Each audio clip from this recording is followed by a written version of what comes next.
করতো, তার মধ্যে একটা গালি ছিল, এরা সব পাকিস্তানের দালাল।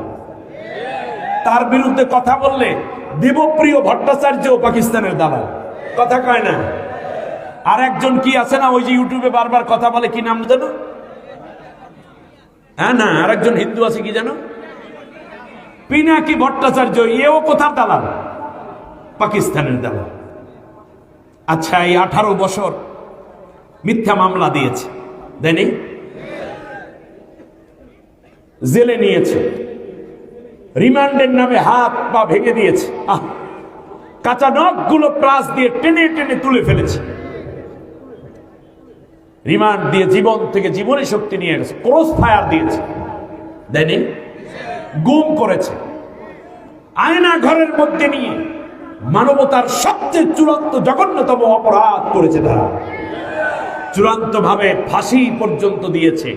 তাহলে এত অত্যাচার করলা, এত নির্যাতন, এত জেল, এত ফাঁসি, এত আয়না ঘর, এত ক্রস ফায়ার, বাংলাদেশে বিএনপি, জামাত ইসলামী, সেখান থেকে ধরে হেফাজতে ইসলাম, চরমনাই, তাবলীগ, কোন পীর মাশায়েখ, বলুন তো দেখি কেউ কি বাংলাদেশ ছেড়ে পাকিস্তান পালাইয়ে গেছে?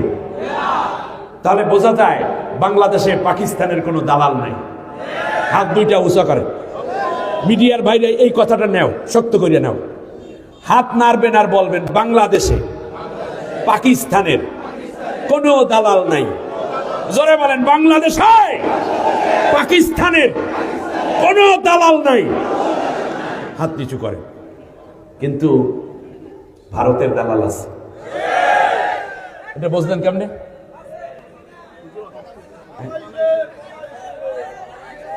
বাংলাদেশে যে ভারতের দালাল আছে তা বুঝলেন কেমনে? কারণ যে যেই দেশের দালাল সে সেই দেশে পালায়। বাংলাদেশের মুসলমানদেরকে হত্যা করার জন্য ভারত থেকে পুলিশ আনা হয়েছে, বাংলাদেশের মুসলমানদেরকে নির্যাতন করার জন্য আমার দেশের পুলিশ বাহিনীকে ব্যবহার করা হয়েছে, বাংলাদেশের মুসলমান সন্তানদেরকে হত্যা করার জন্য বাংলাদেশের বুলেট ব্যবহার করে লাশগুলো গুম করেছে, কাউকে কাউকে পুড়িয়ে ফেলেছে। বাংলাদেশের শেষ অবধি বাংলাদেশটাকে একটি করদ রাজ্য শুধু নয় লিখে দেওয়ার জন্য যখন চূড়ান্ত পর্যায়ের মাত্র 18 দিন বাকি, ইতিহাস বলে যায় মাত্র 18 দিন যখন বাকি, তখন আমার দেশের ছাত্র সমাজ, তরুণ সমাজ বুঝে জেগে উঠলো আর বলল, বাপ দাদার সম্পত্তি কোনদিন মুশরিকের কাছে বিক্রি হতে দেব না, জীবন দেব, জমিন দেব না। ঠিক না? তারা দাঁড়িয়ে গেল, জীবন দিল, রক্ত দিল, নির্যাতন সইল, শেষ পর্যন্ত চোরেরা পালিয়ে গেছে, গৃহস্থরা দেশে রয়ে গেছে। পালায় কে, চোর না গৃহস্থ? কথা বলে না। বিশ্বে চ্যালেঞ্জ করলেন, পৃথিবীর বুকে এমন কোন সরকার নেই যেই সরকারের সব মন্ত্রীরা, উপজেলা চেয়ারম্যানরা, ভাইস চেয়ারম্যানরা, সচিবরা, এমনকি তাদের মন্ত্রীরা, সেক্রেটারিয়েট সদস্য, এরপরে কমিশনার, মন্ত্রী, সেখান থেকে ধরে মেয়রেরা, এমনকি এলাকার ওমরা সোমরারা সবগুলা পালায়, প্রধানটা সহ সব পালায়। এই ইতিহাস কেবলমাত্র বিশ্বে নতুন একটি অধ্যায় তৈরি করেছে, যা বিশ্বে এই প্রথম। আমি মনে করি এটাই শেষ হবে।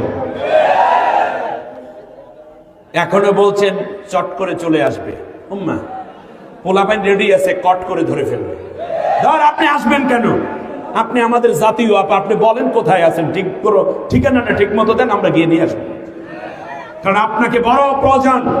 যাওয়ার সময় 3200 3200 ছেলে মেয়ের, ছাত্রদের জীবন ধ্বংস করে আপনি গেছেন। এখনো পর্যন্ত প্রায় 2938 জন, শেষ পর্যন্ত গুগলে সার্চ দিয়ে দেখলাম